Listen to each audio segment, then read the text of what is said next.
Well, hello everyone and welcome back. We're doing a little update just on these citrus to show you the progress that they're making. We still got them in the conservatory here in Norfolk because of the really bad weather we've been having in April through into May, with some really quite severe air frosts and ground frosts still really restricting our ability to put these out. But just look at the new growth that we've got coming on these plants from the feeding and watering that we instigated back in April, when we start to get these longer daylight hours here and we can bring these plants back into growth. The top dressings that we put onto these plants and a really good soaking on these large pots have really done exactly what we were hoping they would, bringing these plants back into this fresh, lush, strong new growth. Look at this one, it's approximately already 8 inches of fresh growth. And don't be afraid to pinch the tips out on these to start forming the shape of the top canopy of these little bushes that you want to at this stage. You're not going to do them any harm, but what we need to do now is ensure that in these conservatory conditions we're keeping the watering right and the feeding right, because this is their maximum season of growth. We want to bring them into flower so that we get some fruit setting. A problem with keeping them late into the conservatory is pollination now. So be prepared to consider doing some manual pollination with a very fine paintbrush or a makeup brush, just to move some of this pollen from varying flowers onto the stamens in the centre to pollinate this fruit, because in a conservatory setting they're not going to have the insects doing the pollination on them. And just look at the amount of flower that we've got coming on in this tree just behind me. It's an absolute massive blossom at this time, and the scent off this is absolutely spectacular in here. Still some fruit for picking, last 2 lemons on there, and some still maturing lemons from the season before. Key now is to keep an eye out for scale insects on these plants, which I've been picking over regularly.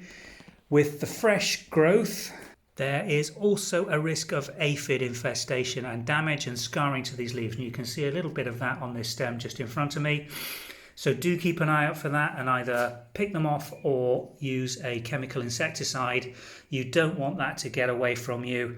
Almost as bad and damaging for the plants as scale insects in terms of scarring of the leaves and them not giving you a good amount of growth as these come on. As soon as they go outside, then that shouldn't be a problem. But the scale insects, really, you need to start picking over the plants regularly, looking on the underside of the leaves and on the small stems as well, where they tend to hide. You're looking for the typical quite dark coloured scale insects. Just let me see if I can find an example for you. Here we go, there's a typical scale insect there. You'll see the brown colouring, typically just nesting or nestling around one of the leaf joints, and you just need to remove these manually. No easy way of doing that, I'm afraid. There isn't an insecticide or chemical treatment that you can use that's going to remove those scale insects. It is a matter of going over these bushes physically and removing them physically, I'm afraid, but well worth doing to reduce the bug load on these plants. We've got some more aphid damage on this. I really am going to need to give this one a little spray. What I tend to try and use first off is just a little spray with some detergent in it, which just removes their lipid layer, and that usually does it, and only coming in with an insecticide as a secondary backup if that doesn't work and reduce this. But what these really need is some nice warm weather and to get these plants outside into some sunlight. But I really don't want to risk anything that's going to reduce the growth, the new growth particularly. You really want to keep them in active growth. So water, feed and prevention of any frost damage to them is key to getting these plants into strong, vigorous growth and some early fruit set for the coming season. So that's my advice for citrus. Hope yours are looking good and that we get a little bit of warm weather soon so we can get these plants out and in the sunlight.